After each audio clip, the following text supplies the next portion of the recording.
कोई बात नहीं।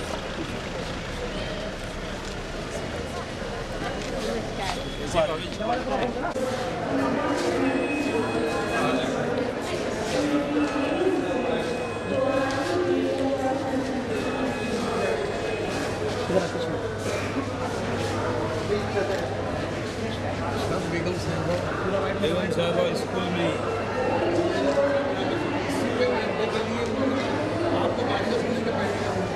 नहीं, वो स्कूल में आज काम ज़्यादा हो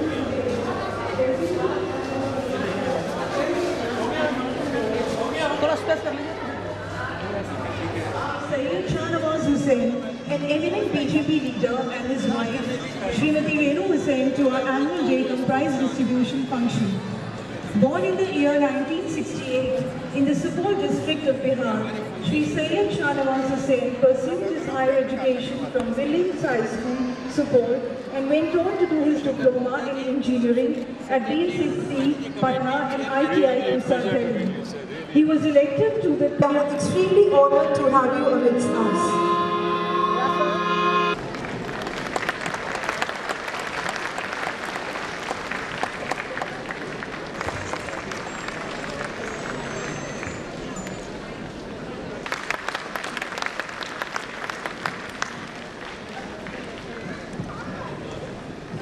और अन्य अतिथिगण का विधिवत स्वागत करें। Very good afternoon to one and all. It gives me immense pleasure to welcome you all to our annual day prize distribution function, Nrityam. Today we have amongst us an eminent BJP leader and former cabinet minister, Sri Sayyid Shahnawaz Hussain. I request you all to join me in extending a cheerful welcome to Mr. Hussain. Thank you so much, sir, for gracing this event today. Your presence will surely make this day memorable and leave with us memories to cherish ever after. Our Silver Jubilee year 2015-16 was a year marked with the celebration and jubilation all through. Pratibha Darpan, Abhar, Pratibimb, Orientation Day, Grandparents' Day, Talent Hunt, Athletic Meet, and various other events mark the euphoria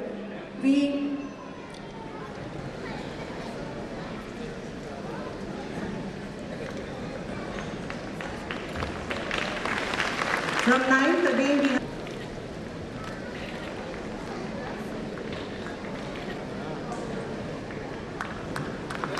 from class 8 we have Archita.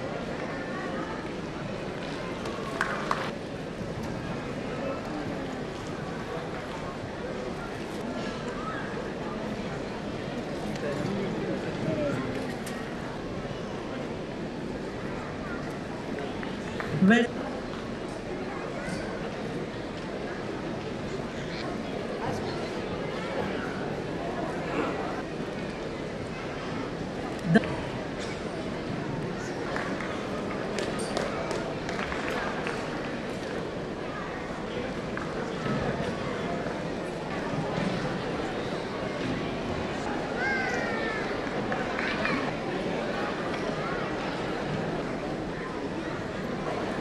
for class 1, we have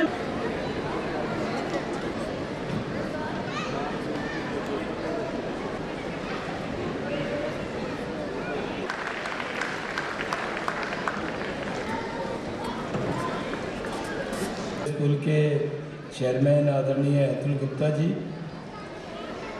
आदरणीय Kailashnath Bansal ji, GS मंडरा साहब, राजकमल गुप्ता जी,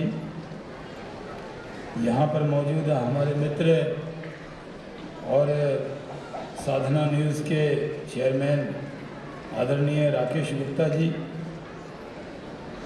और यहाँ रामजस की principal साहिबा श्रीमती अरोड़ा। मैं अतुल गुप्ता जी का बहुत शुक्रगुजार हूँ कि उन्होंने मुझे रामजस स्कूल के इस फंक्शन में बुलाया है। ऐसे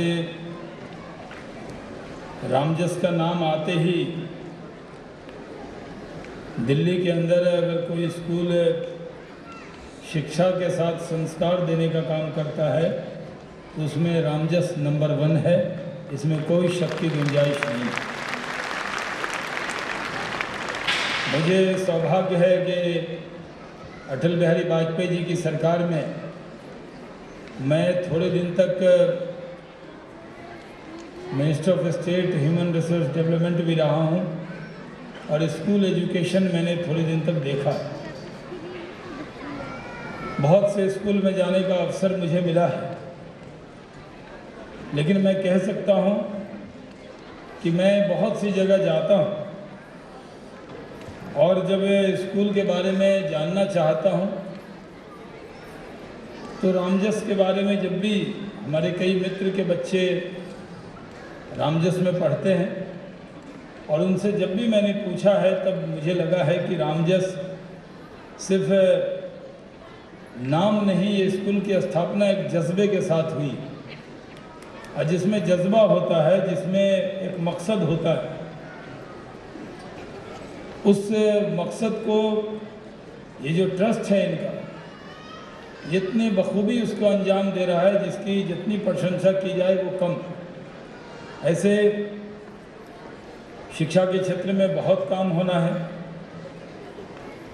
बहुत से गवर्नमेंट के स्कूल हैं, रामजस में भी कुछ एडेड स्कूल हैं, रामजस में एक कॉलेज भी चलता है, लेकिन मैं ये कह सकता हूँ कि रामजस स्कूल जिस तरह से आगे बढ़ रहा है और बच्चों को जिस तरह से शिक्षा के साथ संस्कार दे रहा है, आप भारत की नींव को मजबूत कर रहे हैं। आजकल एजुकेशन के नाम पर बहुत से मैं देखता हूँ कि जो सियासी लोग हैं उनके पास बहुत से लोग आते हैं एडमिशन को लेकर। काश वो दिन आए कि जो गवर्नमेंट के स्कूल भी हैं वो रामजस जैसे स्कूल को अपना आदर्श मानकर अगर उसकी सिर्फ नकल कर लें तो गवर्नमेंट को कुछ और उस पर सोचने की ज़रूरत नहीं। मैं देखता हूँ कल ही मैं मुंबई से मोहम्मद रफ़ी साहब के नाम पर एक चौक का उद्घाटन था, डीएमसी ने बनाया जहाँ वो रहते थे बांद्रा में, तो मुझे उन्होंने बुलाया कि उस चौक का मैं उद्घाटन करूँ। तो मैं कल वहाँ गया था, परसों गया था और कल अटल बिहारी वाजपेयी जी का जन्मदिन था, तो मुझे इसलिए भी आना था क्योंकि मेरी जो पहचान है वो बनाई है किसी ने, तो मेरे नेता अटल बिहारी वाजपेयी ने बनाई है, क्योंकि उन्होंने हिंदुस्तान की तारीख में सबसे कम उम्र का कैबिनेट मिनिस्टर, इंडियन हिस्ट्री में यंगेस्ट एवर कैबिनेट मिनिस्टर का एजाज़ उन्होंने दिया और मैंने 30-32 साल की उम्र में वो भारत सरकार की कैबिनेट को संभाला। तो मेरा सौभाग्य हुआ कि मेरे मित्र शिक्षा मंत्री प्रकाश जावड़ेकर उसी जहाज़ से आ रहे थे, तो हम लोग कल फॉगी वेदर था और मुश्किल से जहाज़ दिल्ली में लैंड कर रहा था, तो मैं यहाँ आया और मैंने अतुल जी से ये वादा किया था कि मैं किसी शर्त पर इस कार्यक्रम में वक्त पर आऊँगा। मेरी आदत है कि जब मैं सिविल एविएशन मिनिस्टर बना था तो मेरे टेबल पे कल कौन सी फ़्लाइट कितनी डिलेड हुई और क्यों हुई इसका कारण लेकर एक डायरेक्टर को मुझसे सुबह मिलना होता था और मैंने उसको ऑन टाइम परफॉर्मेंस पर ध्यान दिया था। तो मैंने सोचा कि मैं भी किसी प्रोग्राम में, कार्यक्रम में वक्त पर जाऊं, लेकिन कल फिर मैं जयपुर गया, अजमेर गया, वहाँ भी मौसम ऐसा था, वहाँ से मैं चला और मेरे दिल में ये बात थी कि मैं किसी भी तरह कार्यक्रम में वक्त पर पहुँचूँ और वक्त पर पहुँचने के लिए, लेकिन कहते हैं मौसम पर किसी का अधिकार नहीं है और थोड़ा डिलेड आया, लेकिन मैं ये कह सकता हूँ कि मेरे मन में एक बड़ी ख्वाहिश थी कि मैं रामजस के कार्यक्रम में किसी शर्त पर उसको छोड़ूं नहीं। और मैं कह सकता हूँ कि जब कल मेरे प्रकाश जी से बात हो रही थी तो मैं उनको कह रहा था और मैंने मिसाल भी उनको रामजस स्कूल करी, क्योंकि जब अतुल जी आए थे और जिस मिशन के साथ यहाँ जो ट्रस्ट के लोग बैठे हैं, जो इसको चला रहे हैं, इसकी स्थापना करने वाले के सपने में ये बात आई थी। उनको कोई औलाद नहीं थी तो उन्होंने सपना देखा था कि अगर तुम्हें औलाद नहीं है तो उसकी फ़िक्र मत करो, स्कूल खोल लो और सारे बच्चे तुम्हारे ही होंगे। तो क्या बड़े मकसद के तहत उन्होंने ये स्कूल की स्थापना की और आज ये स्कूल फल फूल रहा है, तो उनकी आत्मा भी खुश हो रही होगी। और मैं सबसे ज़्यादा जो इस मैनेजिंग कमेटी के लोग हैं, खासकर प्रिंसिपल साहिबा का भी और मैनेजिंग कमेटी का भी बहुत आभार व्यक्त करता हूं कि आप जिस जज्बे से इसको चला रहे हैं, आपके लिए जितनी भी आपकी प्रशंसा की जाए कम है। उसके लिए आप बहुत बड़े इनाम के हकदार हैं। कई बार कई पद और प्रतिष्ठा लोगों को मिलती है, लेकिन सबसे बड़ा वो जज्बा जिसके तहत आप निस्वार्थ होकर काम करते हैं। कुछ लोग हैं, हम लोग राजनीति में हैं, इसको भी सोशल सर्विस कहते हैं। जब मैं शुरू में राजनीति में आया था तो कभी हमने कल्पना नहीं की थी कि भारत सरकार का मंत्री बनूंगा, आज मैं रूलिंग पार्टी का स्पोक्स पर्सन हूँ। इसलिए कई बातें हम लोग जब जाते हैं कहीं पर बोलने के लिए, तो कई चीज़ें ऐसी आती हैं जो मुझे भी डिबेट में पता लगती है कि अभी ये घटना घट गई है और उस पर आपको सधी हुई प्रतिक्रिया देनी है। लेकिन आप जब राजनीति में आते हैं तब आप एक सपना लेकर आते हैं कि आप देश के लिए क्या करेंगे, लेकिन उसको भी सोशल सर्विस कहते हैं। और जो पॉलिटिशियन है वो लिखते हैं कि आप क्या करते हैं, तो सोशल सर्विस, लेकिन उसकी कल्पना धीरे धीरे अलग हो गई। आज कम से कम देश में एक ऐसा प्रधानमंत्री है जिसके बारे में लोगों के मन में ये जज्बा हुआ है नरेंद्र मोदी जी के लिए कि वो देश के लिए जीता है, देश के लिए सोचता है और देश कैसे महान हो इस नाम पर काम करता है। तो जो लोग पॉलिटिकल सिस्टम में यकीन नहीं रखते हैं, जिन लोगों को लगता था कि एक ज़माना था कि अगर आप सफ़ेद कपड़े में किसी जगह चले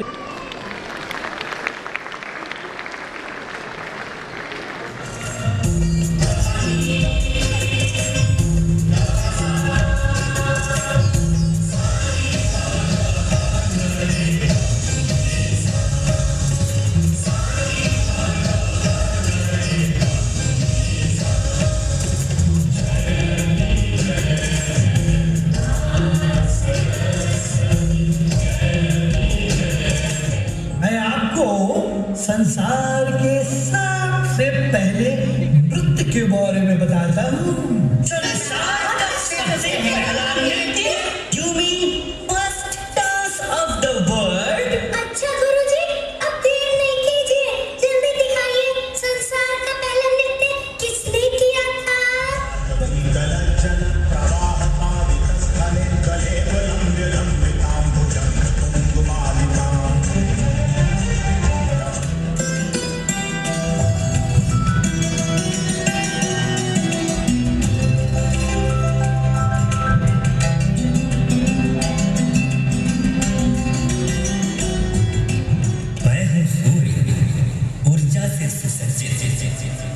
लावा मेरे हृदय का पानी। हंसता हूँ, रोता भी हूँ, दिखता हूँ, खिलता हूँ।